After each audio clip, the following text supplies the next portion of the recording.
Assalomu alaykum, hurmatli fuqarolar. Xush kelibsizlar. Nima masalada murojaat qildingizlar? Assalomu alaykum. Men Babayarova Feruza bo'laman. Yangiariq mahallasidan keldim. Bolalar nafaqasini olaman. O'sha ijtimoiy tarmoqlardan eshitib qoldimki, shu gazga, svetga kompensatsiya to'layotgan ekansizlar. Shunga ariza berishga keldim. Hurmatli fuqaro, to'g'ri murojaat qildingiz. Prezidentimizning 134-sonli qaroriga asosan kompensatsiya to'lovlari joriy etilgan. Shu qarorga asosan kambag'allik reyestrida turgan fuqarolar va ijtimoiy himoya yagona reyestrida turgan fuqarolarga kompensatsiya to'lovini me'yordan oshgan summalarga to'lab beriladi. Sizdan talab qilinadigan faqat ariza. Shu arizangizga asosan har oyida me'yordan oshgan qismiga kompensatsiya to'lovlarini to'lab beramiz.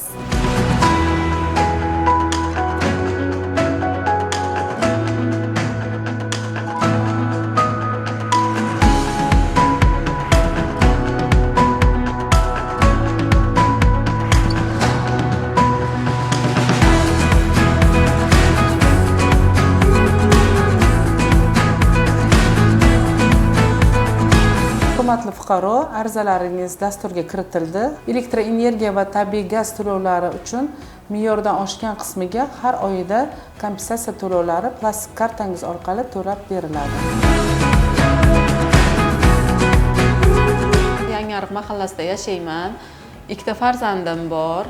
Men bolalar nafaqasi olaman. Tabiiy gaz va elektr energiya uchun kompensatsiya to'lab borilayotgan yangi qaror chiqibdi. Prezident qarori, biz bundan xursandmiz. Mana biz bugun inson markaziga kelgandik, ariza topshirdik. Bu yerda hech qanaqa ovoragarchilik yo'q ekan. Mana bundan tashqari yana mahallamizda ijtimoiy xodimimizga ham topshirsak bo'lar ekan arizamizni.